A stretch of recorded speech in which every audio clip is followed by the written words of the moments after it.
Bismillahirrahmanirrahim. Elhamdülillahi Rabbil alemin. Ve salatu ve selamu ala Resulina Muhammedin ve ala alihi ve sahbihi ecmain.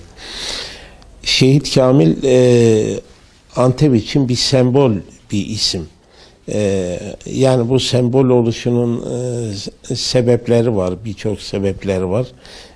Bir tanesi bütün Antepleri ve Antep'teki o zamanki çocukları, gençleri temsil eden bir sima. Şimdi Şehit Kamil şehit edildiğinde 14 yaşındaydı. 14 yaşındaydı ama o zamana kadar tabii bütün çocuklar gibi, yani Antep halkı gibi ve Antep'teki çocuklar gibi İslami bir eğitim almıştı. Yani dinin temel esaslarını biliyordu, birçok hükümleri biliyordu. Mesela düşman bir İslam yurduna girdiği zaman, o zaman cihat farz ayn oluyor. Bütün 7'den 70'e herkese, yani çocuğa, kadına, ihtiyara, köre, topala, yani mesela farz-ı kifaye olan cihattan kör, topal, bazı insanlar, hastalar muaftır. Gitmeyebilirler, gitmezlerse günah kazanmıyorlar. Ama farz-ı ayn olan cihatta herkesin iştirak etmesi lazım. Herkesin yapacağı bir şeyler vardır yani mutlaka. İşte Şehit Kamil de aslında bu şuurdaydı. Yani bunu biliyordu ve işte düşman geldiği zaman ilk işi işte biriktirdikleri harçlıklarıyla, parasıyla biraz daha üzerine koyarak bir tabanca almak. Niyeti buydu. Buna annesine, babasına, akrabalarına söylüyordu. Ben bir tane tabanca alacağım. Bununla kafirle savaşacağım diye kafasına koymuştu. Yani bu kafirle mücadele etmeyi bir defa bütün Antepler gibi Şehit Kamil de kafasına koymuştu yani. İşte o hadise, yani annesinin peçesine el uzatılması hadisesi yani artık fitil ateşleyen bir şey oldu. Bu annesiyle birlikte geliyor. Gelirken yani ablası var. Ablasını ziyarete gitmişler. Tabii ortalık sıkıntılı, tehlikeli, düşman var. Dolayısıyla kadıncağız tek başına gidip gelmiyor. Bu oğlu yanında. Onunla beraber evlerine dönüyorlar. Yani ablasının evinden kendi evlerine dönerken bu işte Şıhıcan'da orada ekmek fırını olarak kullanıyorlar bir bina. Yani Fransızlar, işgal kuvvetleri orasını ekmek fırını olarak kullanıyorlar. Oradan çıkan 2 tane asker giderken karşıdan gelen bu çarşaflı peçeli kadıncağızı görüyorlar ve kaldırımı değiştirerek, yönlerini değiştirerek ona doğru yürüyorlar. Tabii Kamil de bir arkadaşını görmüş, onunla sohbete dalmış. Yani ayaküstü bir iki hal hatır soracak. Annesine diyor ki, anne diyor, sen şöyle duvarın dibinden yürü diyor, ben sana yetişirim. Zaten görüyor yani, annesini giderken de görüyor. Tabii bu şey yapınca kadıncağıza yöneliyor düşman askerleri, 2 Fransız askeri. Çarşafa el uzatıyorlar. Yani burası artık İslam ülkesi değil, bizim ülkemiz, yani sizin şeyiniz kalmadı, hürriyetiniz, şeyiniz, ve namusa el uzatıyorlar. Yani şey yapınca kadıncağız feryadı basıyor yani. Bağırınca Şehit Kamil hemen görüyor, hemen yıldırım gibi yerden bir taş alıyor ve koşarak, yani hızla koşuyor. Daha oraya ulaşır ulaşmaz o annesinin çarşafına el uzatan keferenin alnının çatına vuruyor o taştan. Onun kafasını yarıyor. Diğer asker de süngüsünü saplıyor Şehit Kamil'in göğsüne, kalbine. Oraya yandım anam diye düşüyor. Yani evine doğru birkaç adım atıyor. Sonra geliyor annesinin yanına. Ve orada düşerek zaten orada şehit oluyor yani. O hadiseyi gören arkadaşı da hemen çarşıya doğru koşuyor. Yani bu Elmacı Pazarı istikametine.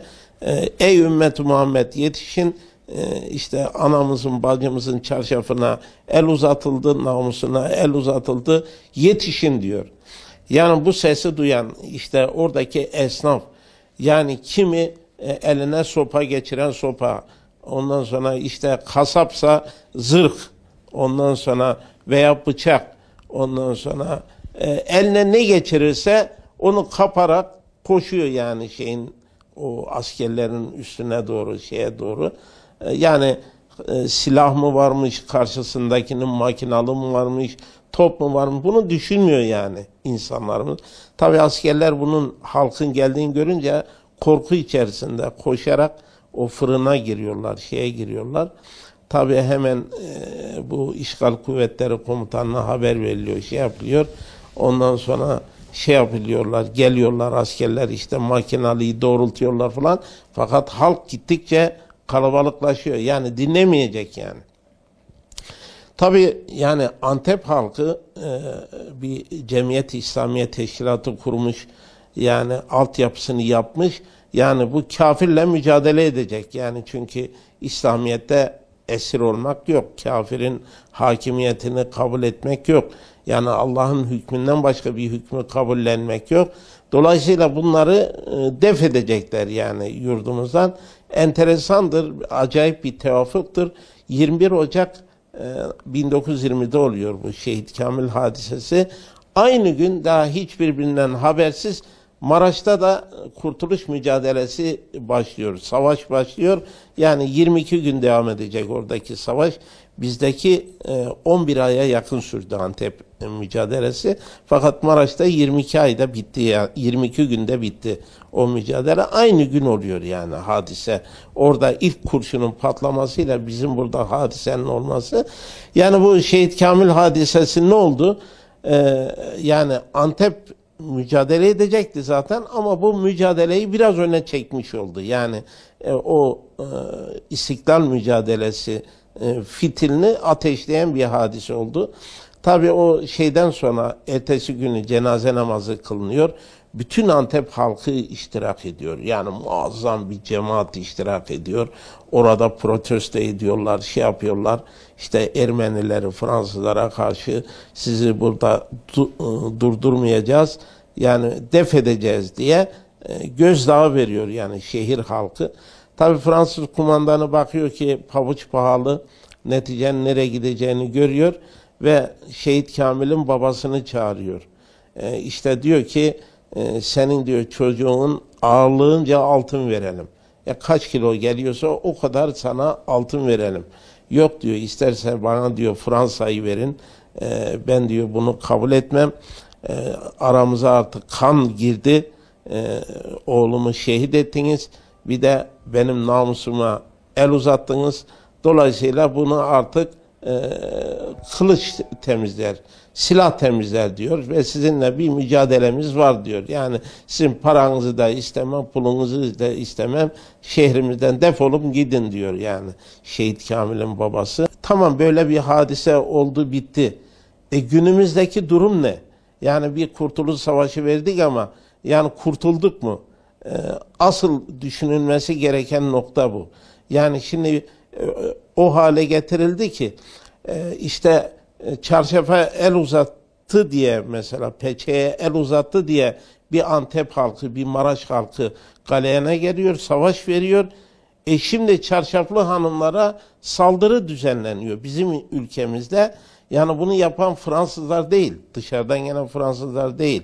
İçimizdeki Fransızlar, yani Fransızlaşmış insanlar bizim kendi insanlarımıza saldırıyor. Çarşaflı hanıma laf atıyor, sataşıyor. Sarıklı cübbeli diye işte tramvayda bir tane vatandaş kardeşimize saldırı oldu mesela geçenlerde. 10. yıl marşını söylüyorlar, bilmem ne yapıyorlar, taciz ediyorlar ona, edepsizce laflar atıyorlar falan. Geçen işte bir şehit kaymakamımızın babası işte bir milletvekili davet ediyor. İşte o arada locadan meclisin çalışmasını şey yaparken bir sayın milletvekili, yani bundan o kadar rahatsız oluyor ki, kim diyor bu sarıklı cübbeli arkadaş, yani arkadaş diye sempatik bir şekilde söylemiyor, yani bunun burada ne işi var der gibi. Yani O hale geldi. Halbuki mesela biz şimdi Antep Harbi'ni konuşuyoruz değil mi? Antep Harbi'ne baktığımızda o zamanki bütün çeteler yani mücahitler yani ki bir ismi de çete deniyordu. Bütün kıyafetleri üzerinde aba var. Aba dediğimiz yani cübbe gibi, cübbeyi andıran yerli mahalli bir kıyafet. Başlarında takke, onun üzerinde sarık sarılmış. Yani mahalli kıyafet buydu. Şimdi aynı kıyafetle dolaşsa bir vatandaş çarşıda belki ona da laf atılacak. O sayın milletvekili ona da diyecek. Kim bu arkadaş diyecek. Ya kim bu arkadaş? Senin ecdadın. Dün ecdadın bu kıyafetteydi. Şimdi bu kıyafette olanlar horlanıyor, hakir görülüyor. Yani asıl üzüntü duyulacak hadise bu. Yani düşman işgal etmiş olsaydı bu kadar tahribat yapamazdı. Ve biz o düşmanı en sonu kovardık. Ama işte bu fikir planında bu erozyon var ya, bu o düşmanın kurşundan daha acı veriyor insana. Ve daha acıdır. Asıl mağlubiyet budur. Düşmanın fikrini kabul ettiğin zaman, kültürünü kabul ettiğin zaman zaten mağlup olmuşsun demektir. Yani ister silahla işgal etsin, ister etmesin yani. Adam fikirleriyle, kültürleriyle şu anda bize galebe çalmış durumdalar. Asıl mücadele edilmesi gereken nokta bu. Bence kurtuluş mücadelesi devam ediyor. Ve bu mücadele önceki mücadeleden daha zor. Onu da söylemek isterim yani. Evet.